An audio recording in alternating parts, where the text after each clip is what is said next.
What is going on, everybody? It is Lineman Life Live. How's everybody doing out there today? It is Thursday. Woo. Watch out for that. For that echo. How's everybody doing today? Hope everyone's doing well. We got some news to talk about. Got some things to go through. Got a little bit of beef in the NBA with Kwame Brown. Responding to a couple of different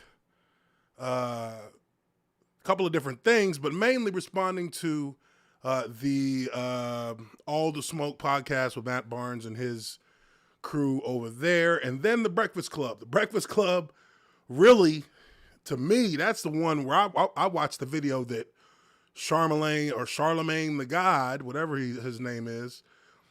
I watched that video, and I mean, we'll get into it. We'll watch the video, and I'll react to it for you guys, because I've seen it one time, but it was like, this was me trying to figure out what exactly was going on in this whole situation. But this was like crazy, and it's kind of spun into this whole thing that I think there is some good commentary to kind of pull from it, because I think that Kwame Brown is right in some of the things that he's saying, but we'll go through it. We'll talk about that here in a little bit.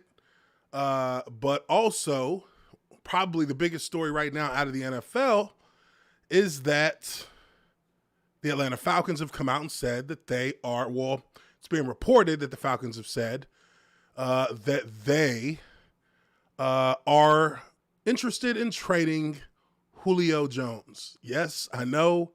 It's probably something you never expected to hear, but over the last, maybe 2 seasons, there have been little rumblings here and there. We're not sure if there's anything outside of a numbers situation that has come up as the reason as to why they're looking to trade Julio, but definitely it's something that I think you never really realize that clock is really ticking as soon as you're drafted, regardless of how highly you were drafted, regardless of how big of a star you are, the clock is still ticking, and it's not ticking. It's not adding time. It's always subtracting. So, for many, it's kind of like hearing, it's kind of like when I first heard that Jerry Rice was leaving the 49ers. I was just kind of like,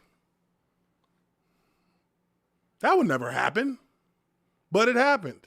Jerry Rice left, Terrell Owens left, so these great receivers that we see play and have these long careers with the team that drafted them, there's a point where things change, and that happened for Julio Jones. Now, getting into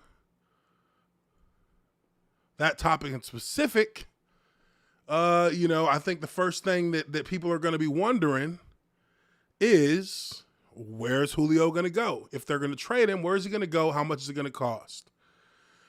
Well, I think the date that these kind of trades generally happen is usually after the 1st of June. I think after the 1st of June, that's when there's a situation where the teams can make trades with these players like this, where they don't get hit with the salary cap penalty, and they can save some money by not having to pay off any bonuses that may be due to the player. So in Julio's case, you're looking at about $15.5 million that the Falcons are going to actually, shift off to someone else if they do end up trading him. But then you got to think, well, what is Julio Jones worth at this time? I think personally, in a ideal situation, you're probably looking at a couple of players getting traded plus a couple of draft picks. So maybe like a second and a third and then a player, or a second and a third and 2 players, or 2/3 and 2 players, or 2 seconds and 1 player, something like that. But I got to think that, at least to me, teams that really, really could use him right now, that could potentially pull off something like that, I got to think that it's going to be either the Ravens or the Patriots. Ravens, Patriots, maybe outside shot, Tennessee. I know Derrick Henry had something to say when he saw that Atlanta kind of put that into the world, that they're ready to trade him. But definitely there's going to be interest from multiple teams. I could see the Rams making a move for Julio.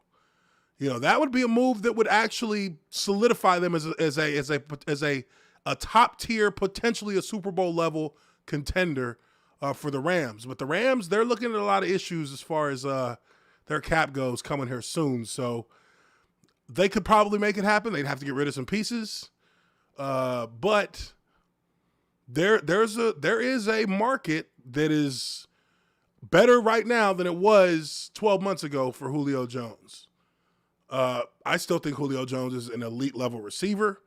I think anybody who says otherwise because of 1 year where he didn't play the whole season, he was dealing with injuries, I think you're overreacting. Really, Julio, and I mean I've met Julio a number of times. He's been to my lounge restaurant a number of times in the city. So I've met him a few times. Very very chill dude, very humble dude, not a diva type.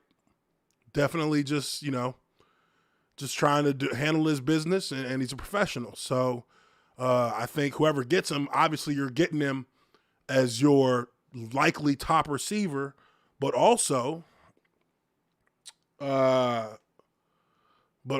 you've got a veteran who can teach and who can groom a young core of receivers into playing more efficient, more polished ball. I mean, it's a win-win for whoever trades for him. I mean, you're winning if you get him. The Falcons, I mean, looking at it from one end, from the player side, that's who you're getting in Julio. But from the Falcons side, I mean, is this not just the most Atlanta Falcons thing that they could have done? We're going to go ahead and trade our franchise receiver who has, really been a big part of our ability to be competitive at any level, because we don't have a defense and we didn't really draft that many players for defense. We haven't put that much effort into it, but we're going to get rid of our franchise wideout because reasons, money. So, it's the business. That's the business side of the game. I mean, it just happens. It happens. It's happened to the best of them, and it'll keep happening to the best of them, because that's, these teams are constantly looking to get younger, and Julio is he's a first ballot Hall of Famer, I believe. I don't think there's much of an argument there against that, but he's definitely he's 30. He's over 30 years old now, I believe. So definitely, just from the football standpoint that these general managers are taking, they look at him as he's now more of a liability than an asset, which is a hard thing to say, a terrible thing to say, but that's how they look at it. That's how these people see it. They see guys who get anywhere near that 30-year-old mark. That's where they automatically is just labeled that you have now hit your peak, and you're going. Everything else is downward. Unless you're a quarterback who's well protected and has longevity, that's what they generally look at when they that's how they generally see it when they're dealing with players and age. But I would say in the modern era of football, I mean, I guess what is the modern era, but he's definitely a Hall of Famer in my eyes. I would put him in the top 10 wideouts of all time. I'd have him definitely in the top 10, and I'm probably thinking I'd have him more towards the middle to front half of that, because the dude has been a freak his entire time in the NFL. Last year he wasn't so healthy, but this guy he is an absolute alpha on the field. I mean, he always attracts the attention of multiple defensive backs, even when they think he's hurt. Even when they think he's hurt, they're still putting two people on him. He is there, and very rarely do you have wideouts who are routinely, and I mean week in and week out, double teamed, and that's just what it's going to be. There's no ifs, ands, or buts. There will be two people with eyes on him the entire game. Every route, doesn't matter. Could be a running down. We don't care. Julio, Randy Moss, Jerry Rice. Give me some more if you know in the chat. I mean, those are the ones that pop into my head immediately. But there's definitely space for him in that top 10, top 6, top 5 wideouts that I've ever seen play football. So, but again, the team that ends up being able to make it happen, the team that ends up being able to secure Julio Jones is going to be a team that is going to have, is going to be looking to get over that hump and compete for the Super Bowl. He is the player that that gives you that kind of immediate impact. So that's why I think teams like Baltimore, that's why I think teams like New England to a certain extent. I also think teams like the Chargers getting, can you imagine the wideout they have right now? What's his name again? Keenan Allen and Julio Jones. Can you imagine that wide receiving core? I mean, come on. That would be, for Justin Herbert, that would be a perfect scenario. You have a running back, you have wideouts, they made strides on defense to improve their defense. They've got young talent on defense, so they really do have the ability to actually compete, and they showed that they can compete. I mean, you really have a team that the arrow is pointing directly up. That could be a dark horse early in the career of Justin Herbert. Having Julio Jones as another threat, and the kid can throw the ball with ease. He does it with ease. I mean, that would be an exciting proposition if I'm the general manager in Los Angeles. That's an exciting proposition. I mean, hell, even with the Rams, Matthew Stafford, that's an exciting proposition to have another Megatron, basically, to get a second shot at Megatron. And this is the more ideal scenario: a team that has the best defense in the NFL, a team that has an offense that can be dangerous when they're clicking. I mean, yeah. I think that there are a lot of teams that look at Julio Jones and they think he might get us to the Super Bowl. He might help us get to the Super Bowl. Hell, even if you want, to a certain extent, and I don't know what their cap situation is, but to a certain extent, can you even, how totally, completely, utterly miserable would we all be if we hear that the Tampa Bay Buccaneers make a trade and give draft picks and they end up getting Julio Jones? I think we'd all be pretty sick about that, don't you? I know I'd be sick. Can we stop him? Can we ever just stop him? But yeah, this is definitely I live in Atlanta. I've been to games. I've played against the Cat. Even though I'm on offense, I've played against them. It's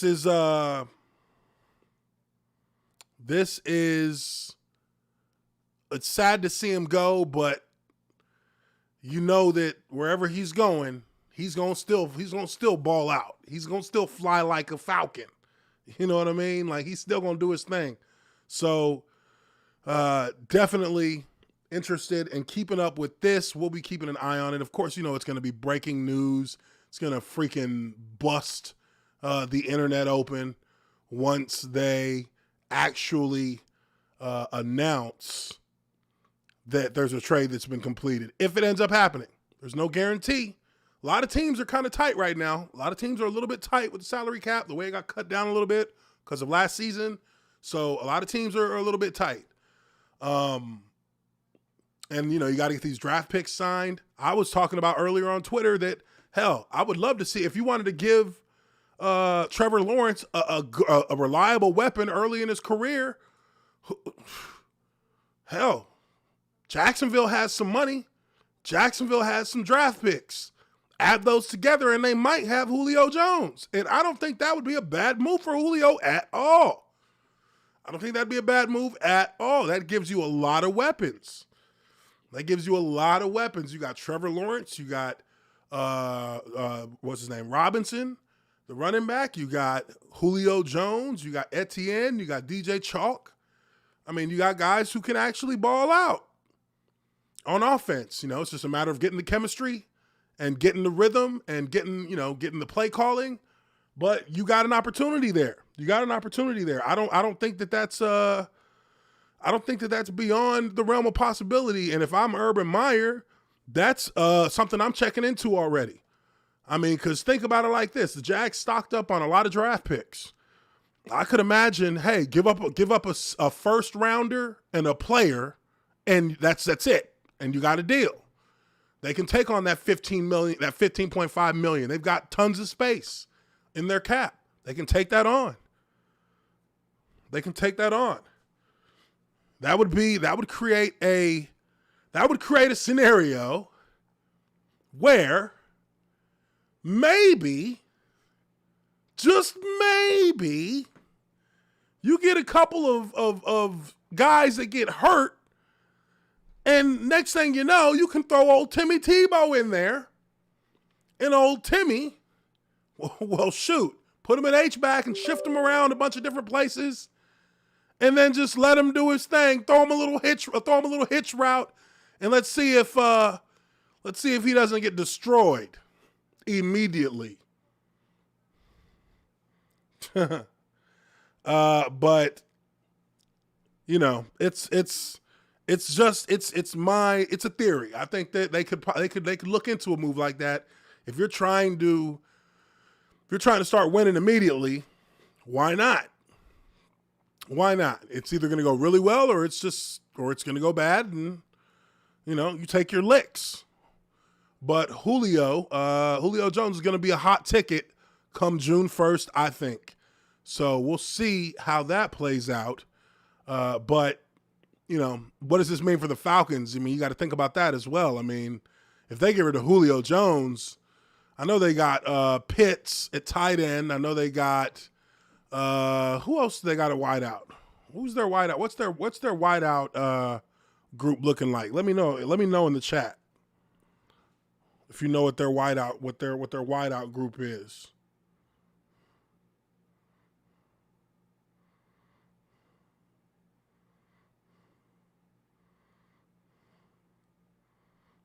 Because I have no idea.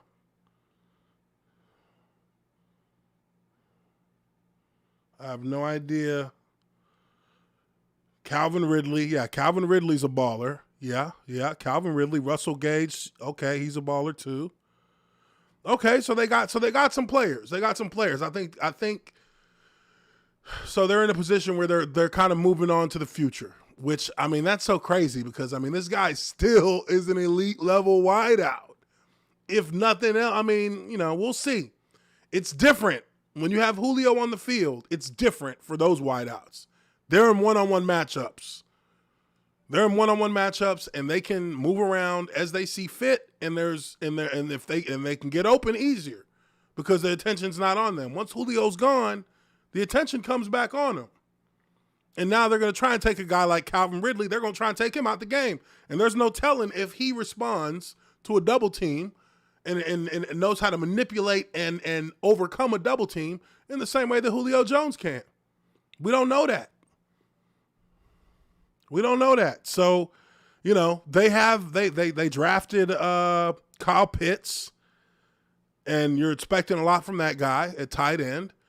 But again, it's a lot different when you don't have a boss on the field like Julio Jones. Defenses play different.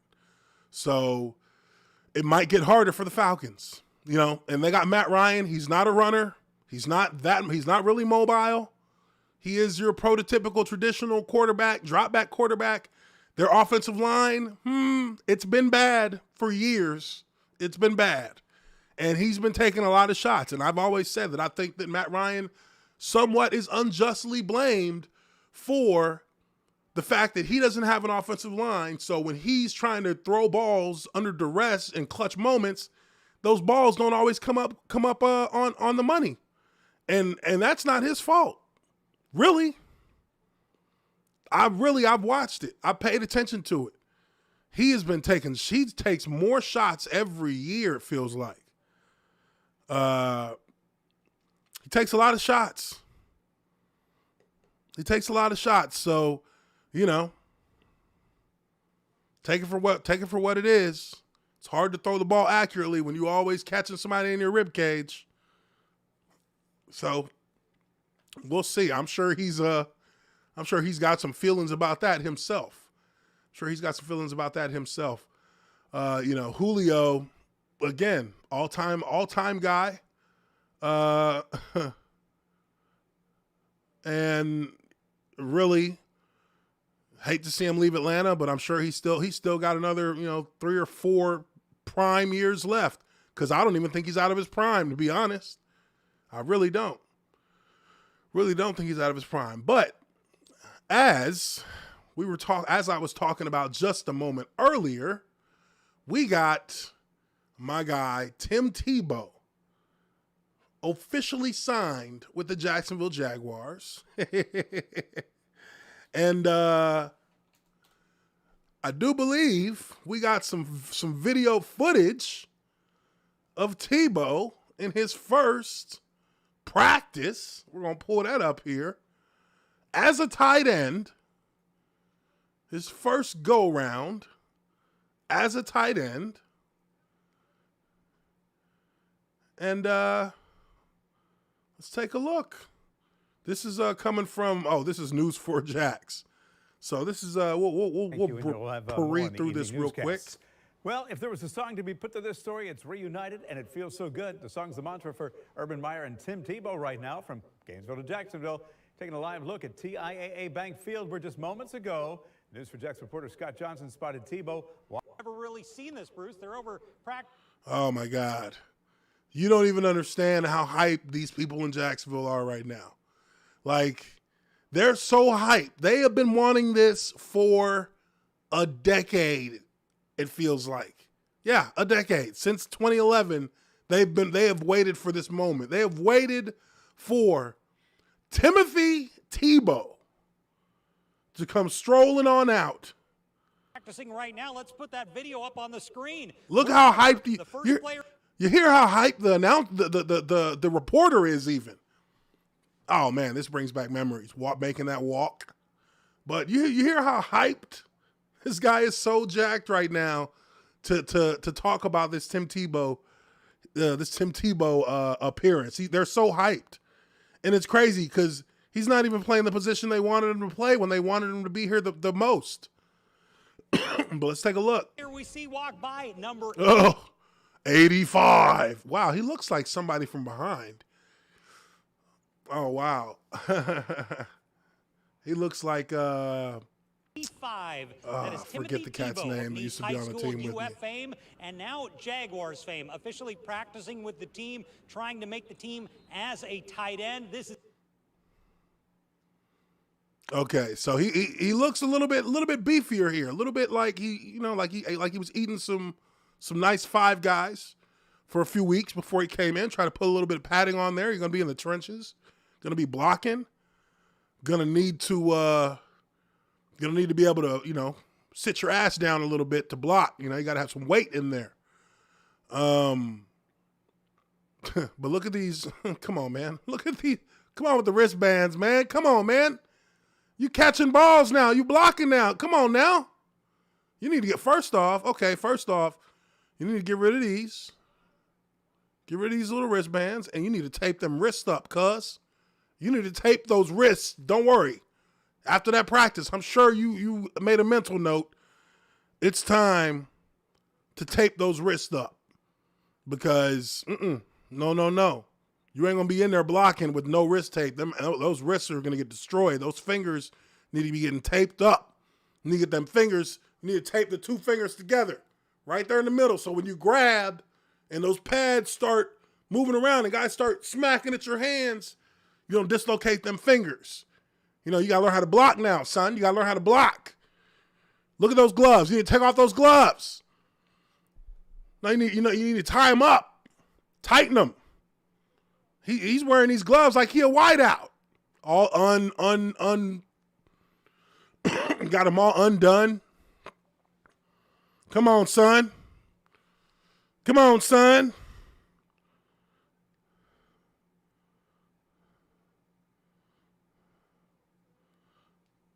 You can't do that.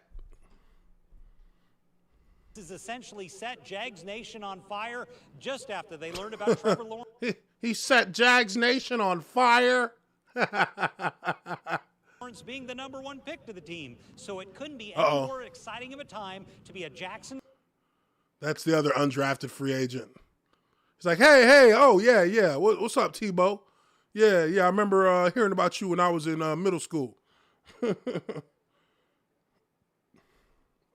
Jaguar, and just listen to the mayor of Jacksonville, Lenny Curry, just speaking out on Tebow. Oh, no, they didn't. Mayor of Jacksonville, y'all. Here he comes. We're going to talk about Tebow. The people that are criticizing, I don't understand it. These deals happen all the time. The guy signed a deal. That's not what I really expected. Listen to, he's complaining. Why are you complaining? I thought this should be a celebration. People that are complaining, I don't understand why they're complaining. This is what happens.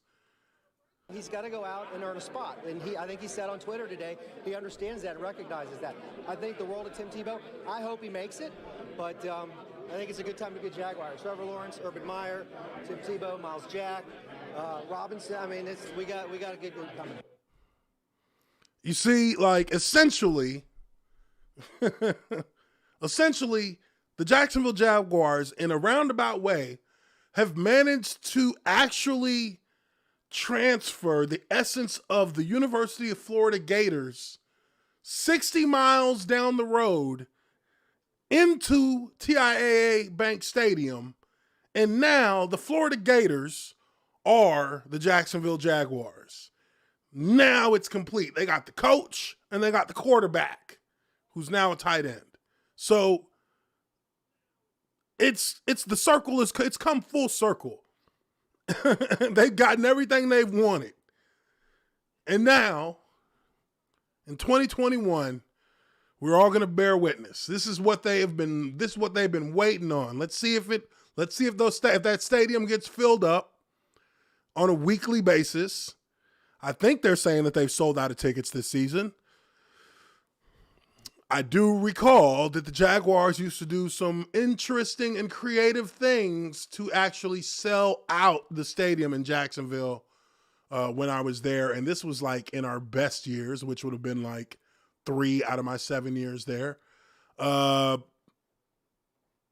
So at the end of the day, I mean, look, this is what the issue is to me with looking at this thing, bigger picture. The problem that I see, that I can foresee, and this is purely hypothetical, purely me just thinking ahead to possibilities. I think of this situation where you're 4 or 5 games into the season, you maybe have 1 or 2 wins, and let's say you've had 5 games, and in 2 of those 5 games, or let's say 3 of those 5 games, the offense sputtered. The offense didn't look great. The offense didn't complete as many balls as they wanted. You know, Trevor Lawrence is still adjusting. And, you know, people who expected this to be some fast turnaround to where the Jaguars now all of a sudden are just smashing away wins, those people are starting to get a little bit louder in their curiosity to maybe see what Tim Tebow looks like at quarterback. That is where the first big problem, I think, could come in when you're talking about influence from the fan base. And I don't think it's influence from the fan base necessarily. I think it's more of the fans then becoming a little reactionary if there are some things that aren't going the way that are planned with Trevor Lawrence, which, I mean, let's be honest, the Jaguars still don't have a great offensive line. And this is the thing. There's a difference between a great offensive line or an offensive line that's played a lot and a good offensive line. The Jags have an offensive line that has played a lot, but they're still not a good offensive line. So they did draft a tackle, but I do believe that that's going to be the first obstacle that Trevor Lawrence is going to have to overcome. He's going to have to find ways to stretch plays out. He's going to have to find ways to buy more time to try and help set his linemen on blocks by being mobile in the pocket or being able to shift in the pocket. But I really believe that, you know, like with every team, right? You know, there's a time when that every team has had a game where where things just aren't clicking, and things aren't clicking on a level where eventually you start hearing boos come from the crowd. Now, when you have that kind of game, and maybe you have two of those kind of games in back-to-back weeks, does that crowd start chanting, Tebow, Tebow, Tebow, Tebow, when things aren't looking good? That's the question that I think a lot of people are going to be curious about. I know I'm going to be curious about it because I kind of have been in those situations where quarterbacks are then kind of being pit against each other because the crowd has become reactionary about what's going on. But he had his first practice today, and honestly, I think that when you really get down to it, we'll see. I think that personally, it's going to either be Tebow is a camp body or he's somehow going to make the 53-man roster, which I wouldn't be surprised if he did. And I wouldn't be surprised if he was just a camp body. We'll see how that plays out as we go on. But definitely this next and pretty much the last topic I want to get into today is going to be something that's dealing more with, obviously, the NBA. I talked about it a little bit earlier. The entire situation with Kwame Brown. Man, this one is a doobie. This one is this one has gotten real. This one has gotten real, and there's a couple of videos that I want to react to that kind of set the stage, because I can understand what Kwame Brown's beef is with these cats. I really can, because he's kind of been put in kind of a screwed up situation. You know, he is a guy who, for a number of different reasons in his career, things did not work out. And some of those reasons didn't have anything to do with Kwame Brown. And yet, he has been used as the punchline and as the pariah of all NBA busts for going on 20 years now. You know, this is a cat who got drafted to the Washington Wizards straight out of high school. This guy was 17 years old, the youngest and the first ever NBA player to be drafted #1 overall straight out of high school. So this guy had enormous expectations as to what his career was going to be like. And, you know, I think this was and you'll hear this also in in some of the videos that we're going to look at, I think that you'll hear that just as much as people try to look at Kwame Brown and put him as the bust, make him the scapegoat of his own bust.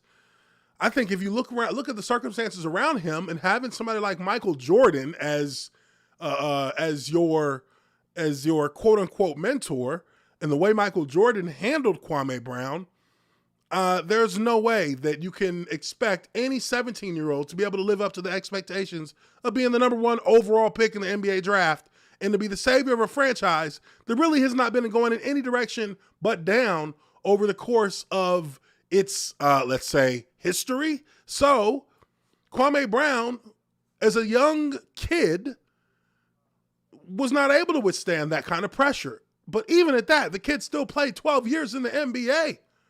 He still played 12 years in the NBA.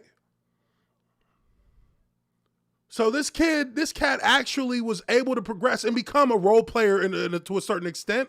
And he wasn't a superstar. But, I mean, to play 12 years, you ain't no bust. That's what I think. 12 years means you are not a bust. Anybody who can play 2 years in professional sports, you got to respect it. Because how many people can do that? You know, how many people can do that? The NFL draft is 255 players every year. The NBA draft is like an eighth of that. Like, the NBA draft is like what? 60 players? Like, not even. Like, you know what I mean? Like, they've got like what, 2 rounds? Like, it's exponentially harder to get into the NBA because the smaller rosters, you're looking at like maybe an 8 or 9 man roster, active roster. And then everybody else is, that makes up the rest of the 15 is they're not playing.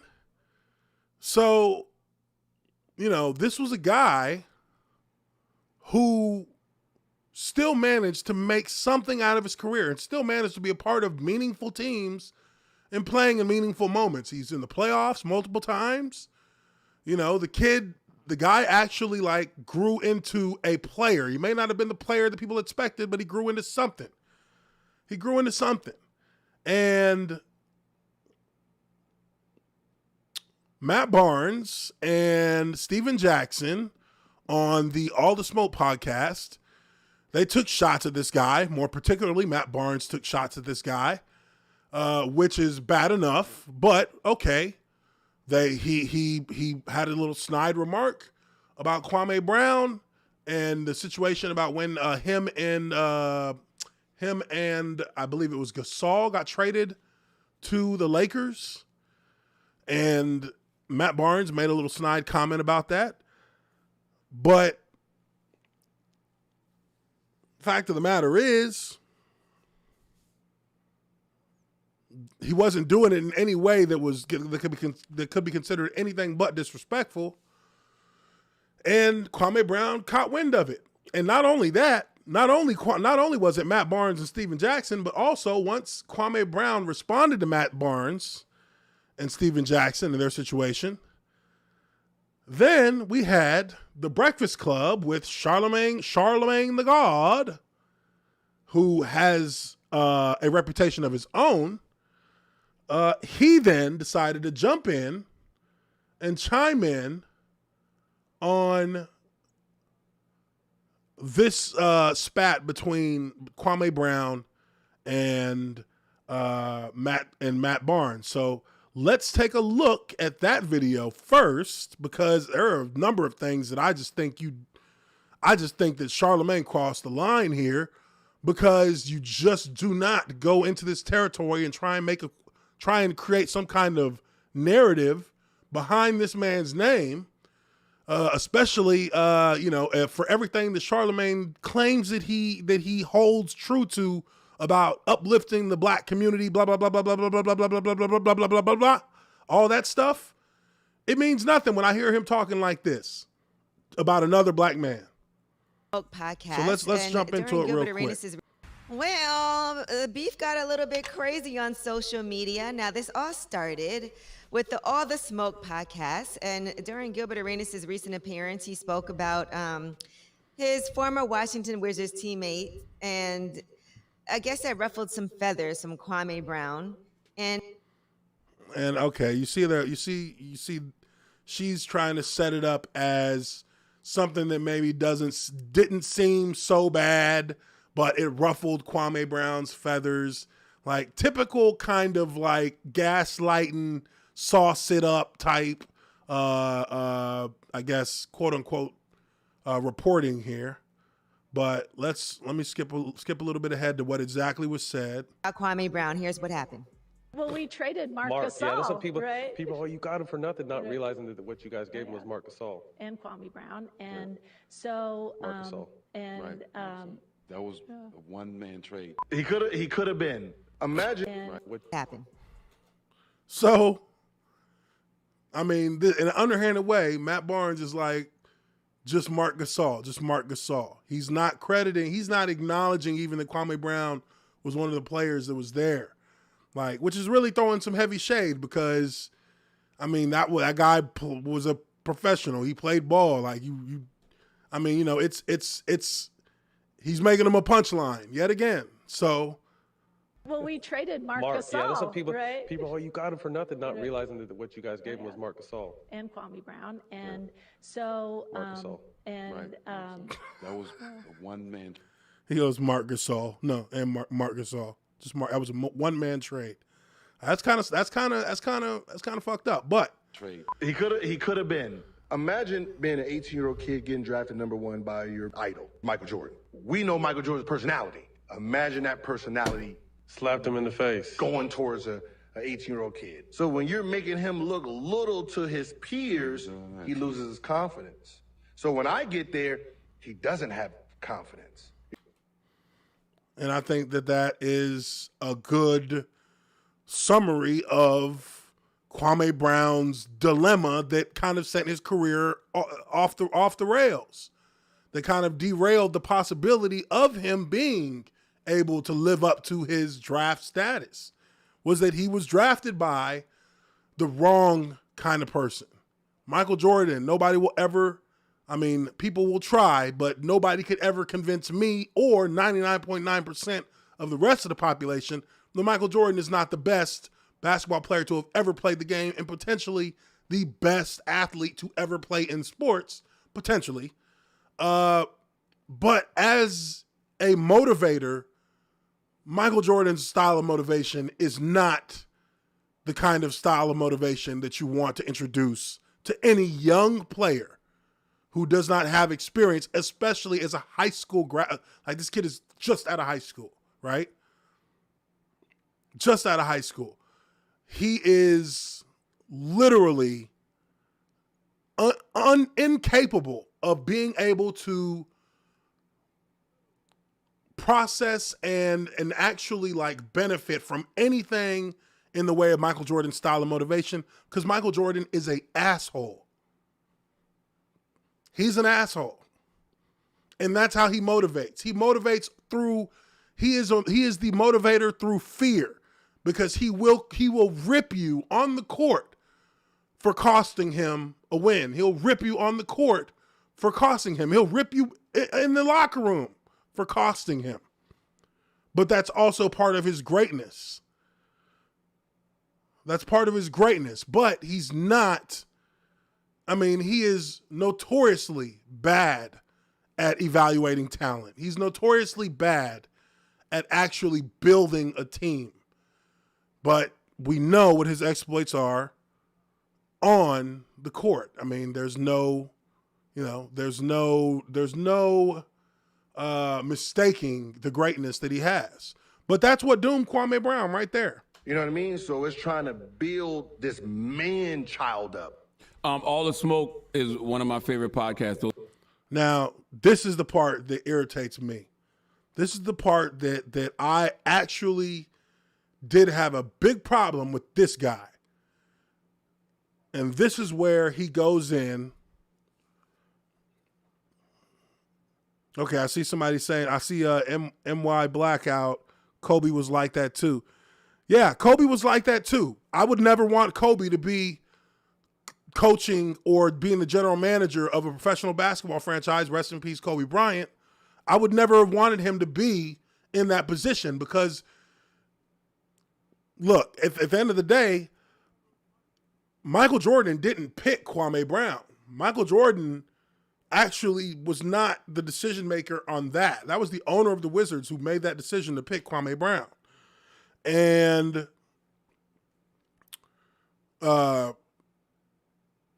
Jordan and Kobe had that similar style. These guys on the court, they created diamonds on the court because they put so much pressure on their teammates to perform better, to dig deeper in a very stern, in a very, aggressive manner. And that's not the best way to approach it with young players. They just, the young players, more impressionable, more easily molded, but you have to do it in a way that requires a lot of finesse and a lot of actual understanding of how to handle a person's psyche, because you can't do that by just applying pressure to them. They're going to explode, and it's going to be in the worst way. That's why when you see a lot of these guys who actually extracted their own greatness through pressure, a lot of those guys are bad coaches, because that mentality that they've always leaned on to be great, it doesn't work that way in coaching. It's different. It's a different element, and it requires a little bit more of a nuanced approach and a little bit more patience and to a certain extent, a little bit more coddling of the athlete, because the athlete is being molded, especially a young one like him.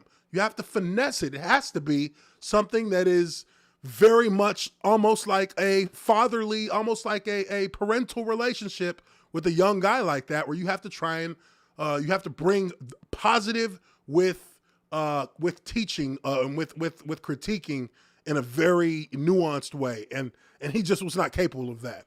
But let's go on. Charlemagne's about to get into let me move it ahead a little bit here so we can actually get into where the meat of all his comment is. But he's going to try and set this up in a way, you guys are going to know it when he starts doing it. He's going to try and set this up in a way to try and ingratiate himself into the position of being able to give his opinion, even though his opinion is low-key some bullshit. Real problems, like the way we are as black males. The butter jokes from being in the Even Jackson made cast. And this okay. So this was Kwame's first response to Matt Barnes. Sorry, I'm a little bit jumping around a little bit here, but this is actually his first response, and then Charlemagne's going to go into his little talk. Guys need to focus and channel that energy on some more real problems, like the way we are as black males and the way that we look. And Steven Jackson, maybe you could put that motherfucking blunt out and pull your pants up on your ass and put that rag down and act like a grown-ass man instead of a little-ass boy. Gilbert, I was quiet on you for years. I wasn't going to say nothing. You the right-hand arm of them white boys. What did I get? 3 years, 25 with the Lakers? I was slotted to get 80. You took millions out my mouth, and you shout like you love black folks. Becky with the good hair, you need counseling, boy. All that goddamn rage for no reason. She chose. Hey, welcome Becky with the good hair. He called him Becky with the good hair. Woo! Let me say something, man. I need a second, man. This is where Charlemagne's about to start acting. Charlemagne, this is my problem with him. This is a guy who really fancies himself an intellectual, but if you really listen to this cat talk, a lot of times he is talking in circles, and his perspective is really like it's not nearly as provocative, and it's not nearly as intellectual as he thinks it to be. And first of all, y'all know Matt Barnes and Steven Jackson. Those are my partners. You can catch All the Smoke podcast on the Black Effect iHeartRadio podcast network. I was texting with Matt last night, but let me tell y'all something. Leave Kwame Brown alone. I don't know if y'all know. Now, this is the part. This is what, to me, this shows the snake in him. He's saying leave Kwame Brown alone, but watch as he's going to begin to explain everything that sits behind that simple statement of leave Kwame Brown alone. Why? Listen to him. No, but you could do a little research. Kwame Brown was born in Charleston, South Carolina. I don't think I've ever met Kwame, but I know a lot of his family. His family lived in Mounts Corner, South Carolina. His father's name was Willie Brown. I don't know how many kids Willie Brown had. I don't know how many siblings Kwame Brown got, but I went to school with his sister. So he's already putting himself in a circle saying, oh, I know his family. I know Kwame Brown. I understand his family situation. And, you know, it's some bitch ass stuff to do unless you truly know a cat. You don't go around saying you know him like this when you're talking about something on a serious topic and you don't really know him like that. And I went to school with one of his brothers. Let me tell y'all something. Kwame's father in the 90s, I remember this story. He beat a woman with an axe handle. It was his girlfriend. And the rumor was he buried her alive. Why? Why would you talk about Kwame Brown's father? Not only did you drop his name, but you also have are bringing to light a situation that has nothing to do with Kwame. It has nothing to do with Kwame Brown. Nothing at all. Not even related to him. And you bring his family into this when they have nothing to do with the issue at hand. Buried her in the area that I grew up in, if I remember correctly. I've been trying to call my dad since yesterday to confirm the whole story because I literally forgot about this until yesterday. But he forgot about it till yesterday. See, these are the motherfuckers right here who always want to be a part of a conversation that nobody asked them to be involved in it. Like, he is putting himself into a circle that nobody invited him to be in, and now he's going to receive as much flame as Matt Barnes and Gilbert Arenas and Steven Jackson got when they were talking because, again, you're really doing this man dirty. You're not handling it right. You're not handling it right. If you're going to talk about him, talk about him. Don't talk about his family. The woman died and he got arrested. If he's still alive, he's in prison for life because he got caught because he left South Carolina after the murder and came back for his paycheck. Let me tell you something else. His other brother, I don't know if him and Kwame were close, but his other brother shot his baby mama several times and then killed himself. That was like in 2008.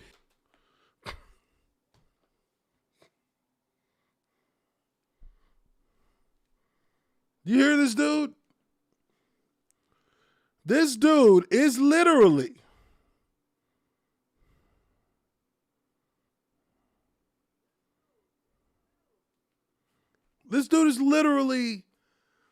brought this guy's father and his brother and his sister into a conversation that nobody asked him to bring them into. That he really should feel stupid. He should feel rotten to even go there. You don't bring talk about Kwame Brown. Don't talk about his family members.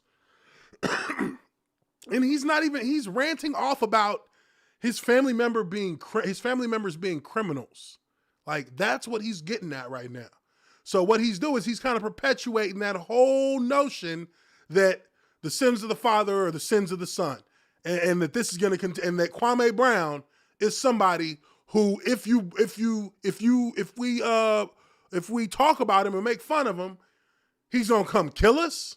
Is that what he's trying to insinuate? Because that, to me, that's what it sounds like. That's what it sounds like. And his other brother, Kwame's other brother, just went to jail for murder like 3 years ago. All of this you can Google. I'm saying all that to say, leave Kwame alone. That man has been quiet for 20 years. He don't bother nobody. Clearly all that, all that he's a bust stuff gets to him, and you don't know what people are going through or have been through, but I've seen folks snap for less, and it looks like, Kwame is snapping. And if you look at the history of men in his family, you would know his men in his family have a history of snapping. Leave Kwame Brown alone. See, to me, that's where I think that Charlamagne the God is wrong. Like, you need to shut all that down. You need to shut up. You can't talk about literally talking about a dude's family as murderers and criminals, and that's what's in his future, or you're throwing shade in saying that because we calling him a bust, something that obviously gets to him, something that obviously gets under his skin, that's more shade. You're trying to paint the picture that he is somebody who is going to react in a violent way. But you guys have to see. Oh, and let me see, where is it? Oh, what did I do? Okay. So I think this has Kwame Brown's response. You know what? Give me 1 second. Let me pull it up. I want y'all to hear his response because this guy is, you know what I wasn't surprised, but I was happy. I was happy to hear how Kwame Brown responded to this.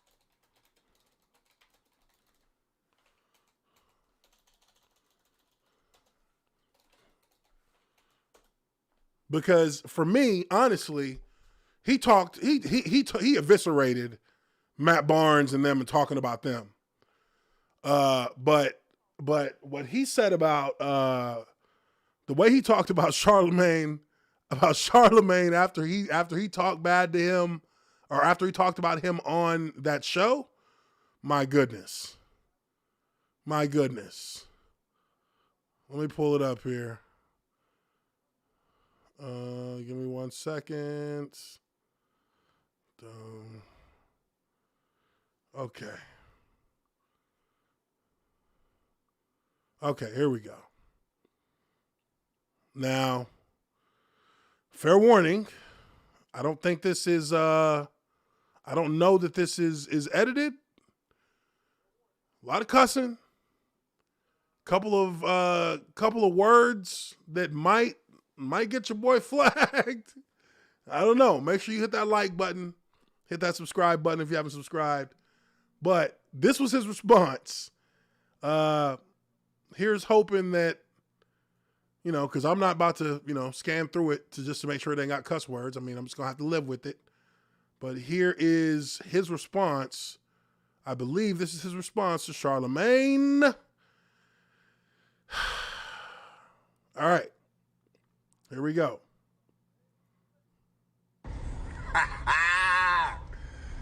Yeah. That mean media machine is out after a nigga, boy. Yeah. Up next. Yes. Now the Breakfast Club done joined in. Now I think y'all gonna have to be the next victim. So Charlemagne. He said I already got a couple bodies in the back of the truck. Since they want to talk about killers. The guy, you want to talk as if you know me because, like I say, you part of that Buffole too. You like Steven Jackson and Becky with the good hair. Y'all probably be at them same parties. So, Steven Jackson, rapist, Charlemagne the God rape case guy that actually pled guilty and got away with it. We're gonna name you got away with it. So because I called two gentlemen that you can clearly hear on your podcast that they tapped somebody and said only one person was part of the trade. You mean to tell me you gonna purport the story the way that you see fit? You wanna talk about a brother that I never met, that my father had children outside of his marriage, just like DJ Envy cheating ass? So I'm wrong because my father had a son at the time that I never met. So you're going to put out to the world that like I'm some killer. When I asked these gentlemen and they said they was joking. See, I think that he's right on. He's right on with it. Like this dude Charlemagne really put him out there like this dude was a killer. Like he was somebody who's on snap and come kill you. When he doesn't even know he doesn't even know that Kwame Brown even knows those people. Like he just explained right here. Like you can't do that and be somebody with credibility. It's not compatible. It's just not compatible. So now it's time to light your little rapist ass up too. We're gonna find that girl you raped, punk, allegedly. Matter of fact, we ain't gotta say alleged because you on the docket, bitch. So we gonna talk about you. Since you punk ass beta males that's on the Breakfast Club, DJ Envy, no neck having punk weasel ass, you just like the rest of them niggas lying all the goddamn time. And Charlamagne, you shut your punk ass up, nigga. Cause since when words became violent, you niggas taking too many marching orders from women. You dumb son of a bitch. In the definition of the word violence, it start with physical altercation, physical contact, not words, bitch. So I don't subscribe to that. So I'll see you in a minute to get violent on YouTube, you punk motherfucker. Y'all talking about somebody violent because they talking. They ain't violent when they saying they gonna come to LA, Atlanta. They not violent. I'm the violent one. That's the message y'all want to put out. My daddy go to jail, so it's my fault. Bitch ass nigga, I told you. See how y'all want to tell the story? See people? See how they want to tell the story? A rose that grew through the cement. I don't got nothing to do with what my daddy did, bitch. I got my own hands, my own arms, and my own brain. And you got your own body and your own penis that allegedly you used to rape a girl, you punk bitch. And you so protected, you bald head, weasel face, bleach face motherfucker that nobody taking you off air for raping a girl. But you get up on camera talking about protect all women. And now a man finally calling your bitch ass out. Now.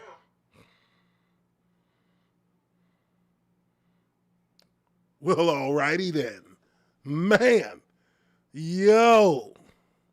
Hold on, let's finish it. I'm violent from my truck. I'm a violent guy from my truck talking on the phone. Fuck out of here. See you on YouTube, bitch.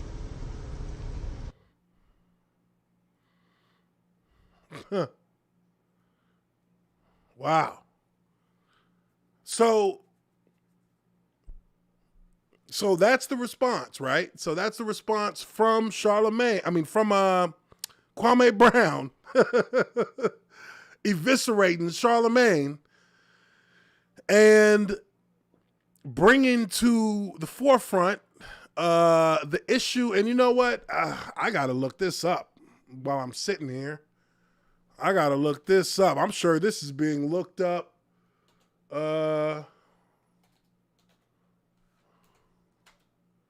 I'm sure this is being looked up on the internet right now.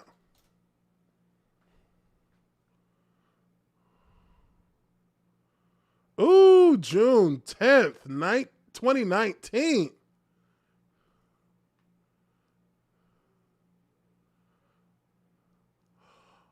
Whoa!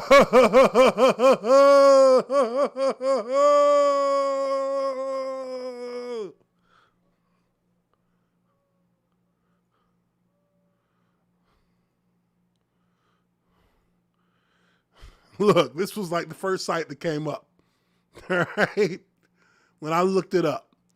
Now, I'm pretty sure you guys can all see this. I don't need to read it. I hope not. Charlamagne the God, accuser, wants case reopened years after radio host was arrested for relations with a very young person. Whoa, I did not even know all this. One of the hosts of the morning radio show, The Breakfast Club, was arrested years ago on a charge of relationship misconduct with a young individual after a 15-year-old accused him of a very, very bad thing. He ended up pleading guilty to a much lesser charge, but now the alleged victim is all grown up and wants a criminal case against the star reopened. According to the documents obtained by The Blast, Charlamagne, a.k.a. Leonard Larry McKelvey. Yeah, I guess you would want to change your name if you're Leonard Larry. Leonard Larry McKelvey was arrested, this was in 2001, on a warrant stemming from a charge of criminal conduct with a minor in the second degree for an incident that allegedly occurred the month before. He was then 22 years old, and he was accused of willfully, unlawfully, and feloniously engaging in, P&V intercourse with a 15-year-old female.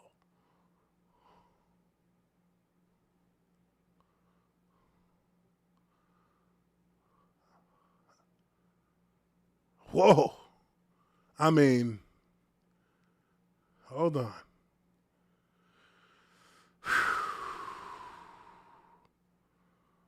Okay, so let's start. Okay, so this is kind of this is fucked up. Let's see, prosecutor said on the morning of June 9th, Berkeley County Sheriff's Office was contacted by the victim's mother, who had been told her daughter was assaulted. The 15-year-old was transported to a local hospital where examinations by doctors corroborated her story that an assault had occurred. So she actually went through the kit, and they said yes.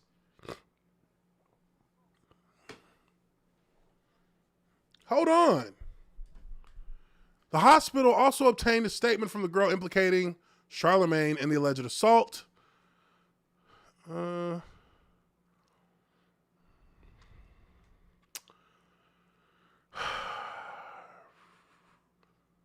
Okay.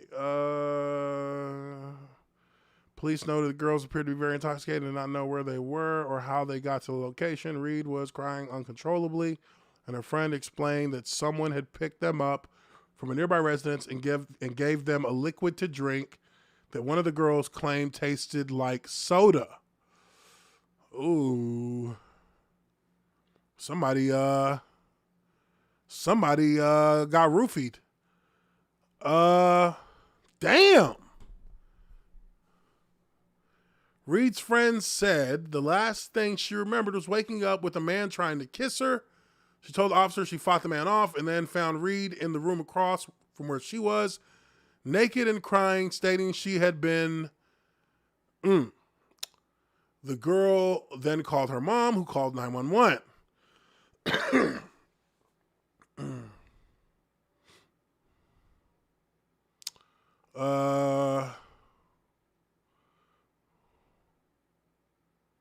Wow. So, okay, long story short, she was uncooperative with the prosecution, and as a result, they felt the conviction of Charlemagne on the arrest charged would be impossible. He ultimately pled guilty to a lesser charge of contributing to the delinquency of a minor and was sentenced to 3 years of probation.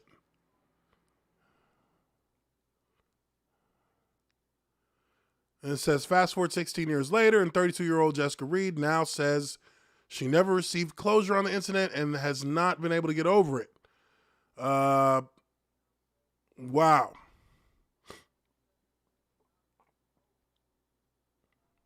Okay, so that's some new information there that I hadn't heard before. So basically what we have here is a situation where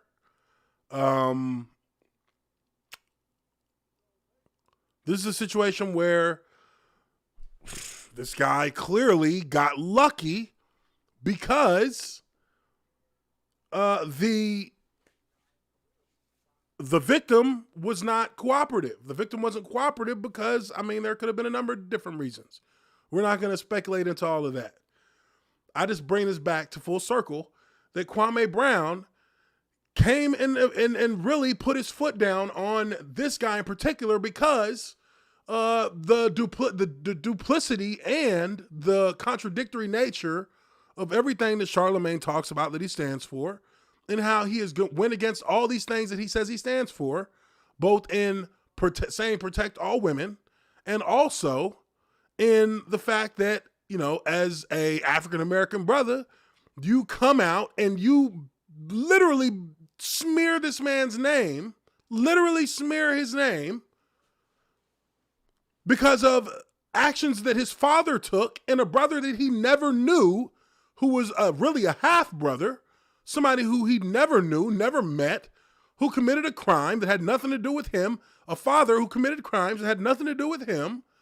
I mean, this is what people, this is the kind of thing that people will try and do to try and make you look like an undesirable. And for you know, and I'm going a little bit right now on how it is in the black culture, but for black folks to do that to each other is, and for especially for somebody who claims that that's what he's 100% against in Charlemagne, it's one thing if you just an asshole and you an asshole to everybody and that's how you is. But Charlemagne is one of them snake motherfuckers. He's one of those slivering motherfuckers who plays the intellectual, but when you really put it to the test, he's the prototypical scumbag who plays the intellectual to try and get the one up on everybody. So he uses Kwame Brown's family members against him when Kwame Brown really has nothing to do with anything that those guys are doing. If anything, Kwame Brown had risen above all of the negativity,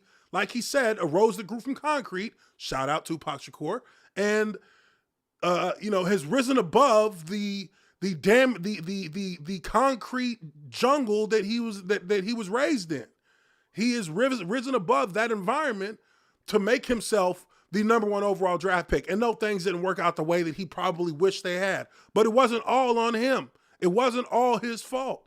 And for people to try and use his name and make it a punchline, and then on top of that, for somebody who really does not know him, and I mean, as a man, should have more respect as a man for another man, that you don't bring his family, even when they're not really his family, into a conversation that has nothing to do with them. And Charlemagne was wrong for that. So I feel like he really is the donkey of the day, if you want to talk about it like that, because he really put himself out there as somebody who was an authority on another person's family history when he really doesn't know jack shit about it. He's just using Google just like I did, except for when I used Google on him, they brought court cases up. So I know that there's truth in there because the court cases talk about what he did. You know what I mean? So he's lucky. He's lucky right now, and I guess that does kind of,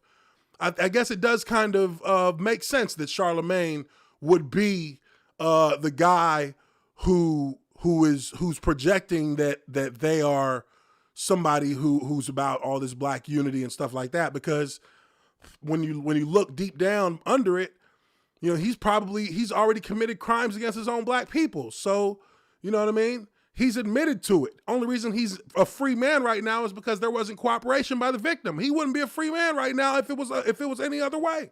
He wouldn't be a free man. So he should be counting his blessings, or he should be counting how many lives he got left, because a cat can die 9 times, and it seems to me like he's already used up a few.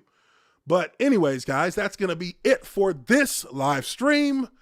Hope you guys enjoyed it. We had a number of good topics to go into today. I really do appreciate y'all for being in here. That concurrent viewer number is slowly growing. It went from like single digits on the last one. We were at 20 today. So tomorrow we're going to try for 21. But I really do appreciate you guys very much for being in here. Make sure you smash that like button if you haven't already done so. And share this out with your friends. Let them know that that we're doing this live stream, talking sports, getting my perspective every day during the week, during the weekdays, Monday through Friday, generally 5 to 6 or 6 to 7. So, I'll kind of try and bounce around between those 2 times. I feel like this one was a little bit more, I feel like this one worked a little bit better, that we were just, kind of flowing with it from 6 to 7, but we'll see. We'll see how everything goes. But I really do appreciate y'all. Hope y'all have a good one. Have a good, safe evening, and I will catch y'all on the next live stream.